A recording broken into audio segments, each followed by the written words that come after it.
सुंदर हैं। देखो ये रोजाना भगवान का ध्यान पूजा और धरा करके गुरुजनों को प्रणाम भी करता है। और जब पाठशाला में आता है तो एक ही आसन में ये दिन भर बैठा रहता है, अपने पुस्तकों का अध्ययन करता रहता है, किसी की ओर देखता नहीं और अनुशासन में रहता है। जैसा शिक्षकों ने कहा उसी अनुशासन में रहता है। इस तरह से तिलकधारी को अमरपाटन के स्कूल में पढ़ते हुए कुछ दिन बीते। विद्या अध्ययन करते दिन रात दिन अध्ययन करते थे। अति लघु काल विनीत कुमारा भयो सकल गुरुजन ही हारा। जो पढ़ने में होशियार, देखने में सुंदर, वाणी बोलने में सुंदर, ऐसे बालक तो शिक्षकों को बड़े पसंद, बड़े अच्छे लगते हैं। तो तिलकधारी सब शिक्षकों को बड़े प्यारे लगने लगे क्योंकि वो आज्ञाकारी भी थे।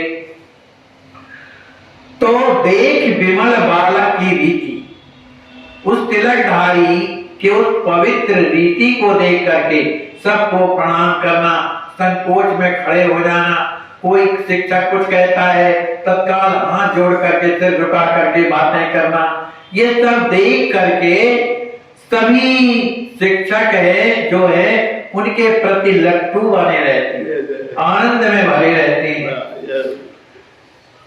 कहां परस्पर हिलमिल बाता, वे सभी आपस में शिक्षक बैठ करके कहते हैं भैया हमें तो जब से शिक्षक हम बने न जाने कितने बालकों को हमने पढ़ाया है, लेकिन हमने ऐसा बालक आज तक नहीं देखा कि प्रतिभा संपन्न, ज्ञान सब कुछ भरा हुआ है, एक बार में से सब कुछ आ जाता है और देखो सुंदर भी कितना। तो ये सब गुण इस बालक में, ऐसे बालक हमने कभी नहीं देखे। हमें तो ये लगता है और निश्चित लगता है भी कि कोई साधारण बालक नहीं, ये तो कोई पुरुष नहीं, साधारण पुरुष है, ये कोई साधारण नहीं, ये महापुरुष है। यह कहा सब लोग, सभी को यही कहते हैं। अति सुंदर छवि नयन निरखी, देखो इसकी छवि कितनी सुंदर है और जिस तरफ देखता है उसका मन लोभित हो जाता है। हमें तो लगता है कि ये कोई भगवान ने ही संयोग करके इसे यहां भेजा। इसके बाद चर्चा आती है कि एक गांव था परसवाही, वहां एक प्रतिष्ठित ग्राम है जो उसका नाम था परसराज। वहां एक ठाकुर उमा दत्त के अत्यंत बुद्धिमान और प्रेमी थे।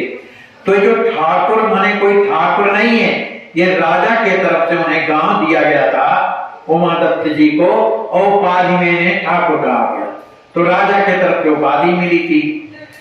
लेकिन ये ब्राह्मण थे और परम भागवत थे और ग्राम के प्रधान थे, माने सरपंच थे, लेकिन बड़े धर्मशील थे और वैभवशाली थे और हमेशा अपने गांव में गरीबों की जो उन्हें कुछ आवश्यकता है सबकी वो पूर्ति करते रहते थे। उस गांव को वो पढ़ने गांव मिला था राजा की तरफ से, इसलिए उस गांव के वो जमींदार भी थे। नाम द्वारिका ठाकुर एका कियो विवाह महोत्सव नीका। उसी गांव में एक द्वारिका नाम के एक ठाकुर थे, वो भी मने इन्हीं के परिवार में से थे। वो हर साल श्री राज किशोरी और राम जी का विवाह उत्सव मनाया करते थे और वे हमेशा श्री राज किशोरी जी को पुत्री भाव में मानते थे, श्री राम जी महाराज को जो है जमाई मानते थे। और वे अयोध्या के संतों के द्वारा वहां से बारात आया करती थी, अयोध्या की उनकी वो सेवा किया करते थे। वर्ष में एक बार करते थे अगम के समय पर। और इधर सोने की राज किशोरी जी की प्रतिमा बनवाते थे, सोने की बड़ी सुंदर बनवाते थे। और जब विवाह हो जाता था तो विवाह करने के बाद श्री राज किशोरी जी की विदा भी कर देते थे, तो वो सब अयोध्या चले जाते थे। सीताराम में विवाह मनाई, विधवत करत साधु सेवकाई। उन उस विवाह में ज्यादा कौन आते थे? साधु संत तो आते। तो प्रतिवर्ष श्री सीताराम जी का विवाह मनाते थे और सभी की विधिवत साधुओं की सेवा करते थे।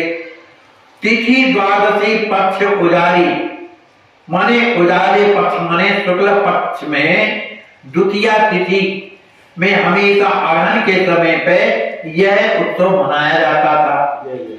कौन कौन उत्सव मनाया जाता था? श्री राम जी का जन्म करते थे, फिर इसके बाद मुनि आगमन होता था, फिर इसके बाद पुष्प वाटिका होती थी और फिर राम जी धनुष तोड़ते थे। इस तरह की लीला हुआ करती थी।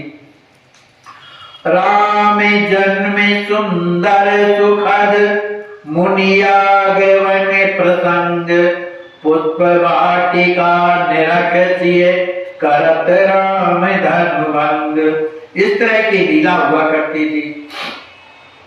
फिर इसके बाद श्री राज किशोरी जी, श्री राम जी महाराज जब धनुष तोड़ देते हैं तो उन्हें जयमाला पहनाती थी। फिर इसके बाद परशुराम जी का संवाद होता था। इसके बाद दुल्हा दुल्हन कोहबर में जाते थे और उन्हें कलेवा कराया जाता था। फिर इसके बाद होली उत्सव मनाया जाता था। उस होली उत्सव में पुष्पों की वर्षा, अबीर की वर्षा, इत्र की वर्षा होती थी और अंतिम दिन में जुगल सरकार की अत्यंत सुंदर झांकी का दर्शन होता था। और जब विदा करते थे तो रोते रहते थे कि हमारी बेटी चली गई। इस तरह का रोते रोते विदा किया करते थे। तो इस तरह से लीला 5 दिन की होती थी। 5 दिवस लीला मनहारी करत सदा अति मंगलकारी। ये हमेशा 5 दिन की लीला करते थे। लल्ला नाम तासुत एका साधु विनीत विज्ञ अति नेका। इनके का एक लड़का था जिसका नाम लल्ला, वो भी साधु संतों की सेवा करता था। लीला पात्र लखन नहीं आए। अब लीला तो चल रही है। दूसरे समय की बात, एक साल तो पूरा निपट गया अच्छे से, लेकिन जब दूसरे साल जब समैया शुरू हुई तो उस समय लीला पात्र में जो लक्ष्मण जी के जो पात्र थे वो नहीं आए। इस बात को लल्ला ने अपने पिताजी से बताया। लीला पात्र लखन नहीं आए समाचार लल्ला जब पाए। लल्ला के द्वारा जब समाचार मिला तो जाए पिता से तुरंत बतावा, भरत बुलाए पाठ करवावा। उन्होंने जाकर के अपने पिताजी से लल्ला जी ने जब बताया तो जो भरत बनते थे, भरत के स्वरूप, उन्हें बुलाया और सोचे कि इन्हीं से पाठ कराया जाए। लेकिन हुआ क्या कि उन्होंने जो भरत जी का पाठ करते थे तो चूंकि लक्ष्मण जी का पाठ करना, और लक्ष्मण जी का पाठ तो बहुत बड़ा होता है, अब वो पूर्ण रूप से उन्हें याद तो था नहीं, लेकिन वो पाठ लोगों को जमाने, जो भरत जी महाराज ने किया लक्ष्मण जी का पाठ लोगों को जमाने। तब सोचने लगे अब क्या करें, अभी तो लीला बहुत बाकी है, परशुराम संवाद बाकी है, अभी तो ये केवल फुलवाड़ी की लीला और धनुष भंग की हुई है, लेकिन विशेष तो भूमिका लक्ष्मण जी की कब है, जब परशुराम संवाद हुआ। तब इसके लिए पात्र कहाँ मिले? तो इस सभी को ही श्री पुरुषोत्तम दास जी महाराज के पास आए। कौन? श्री शिव प्रसाद जी महाराज।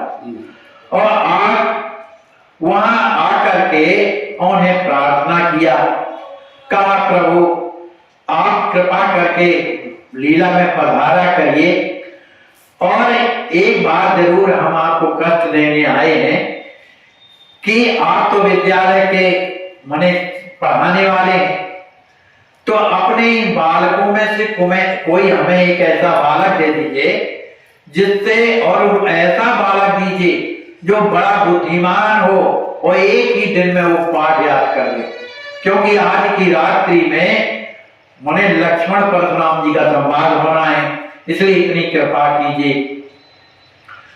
अब जब ऐसी बात कही तब उनकी बात को सुनकर के लखन लाड लिखकर पाठ अपारा, बिना पात्र नहीं होए बजार।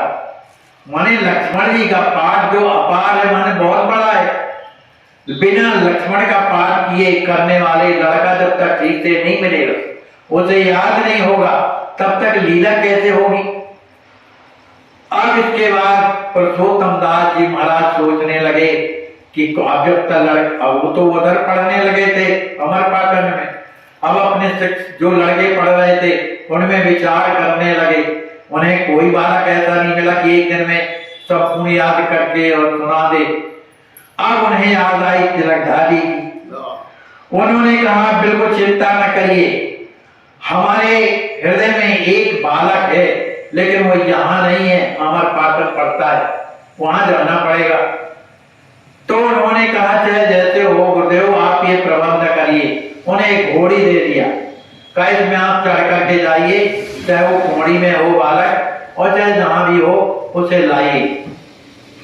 तो महाराज उमा दत्त जी ने तो घोड़ी दे दिया उन्हें, तो वे घोड़ी में सवार होकर के और सीधे लालपुर आते हैं जहां बालक रहता था। बालक ने जैसे ही अपने गुरुदेव को देखा चरणों में गिर गया, हाथ जोड़ करके खड़ा हो गया। श्री पुरुषोत्तम दास जी महाराज ने उसे हृदय से लगा लिया, कहा बेटा हम एक बात तुमसे कहना चाहते हैं, तो क्या करोगे। तिलकधारी हाथ जोड़ करके खड़े हो गए, गुरुदेव बताइए कौन सा ऐसा काम है, मैं चाहे जैसे होगा आपकी आज्ञा का पालन करूंगा। इस बात को सुन करके पुरुषोत्तम दास जी महाराज अत्यंत प्रसन्न होते हैं और उन्होंने कहा बेटा आज परसवारी में लक्ष्मण और परशुराम जी का संवाद है आज रात्रि में, और तुम्हें लक्ष्मण का पाठ करना। कोई ऐसा लड़का हमारे समझ में नहीं आता, एक तुम ही एक ऐसे हो जो हमें लगता है तुम पाठ याद करके सुना दोगे, इसलिए तुम लक्ष्मण जी का पाठ तुम्हें करना है। इतनी जब चर्चा की उन्होंने कुछ नहीं बोला, गुरुदेव जैसी आपकी आज्ञा। उस घोड़ी में उन्हें बैठा करके वो लाते हैं, अपने घर में सुंदर भोजन करवाया और इसके बाद उमा दत्त जी को बुलाते हैं। उमा दत्त जी वहां पर आते हैं। उमा दत्त जी ने जैसे ही तिलकधारी जी का दर्शन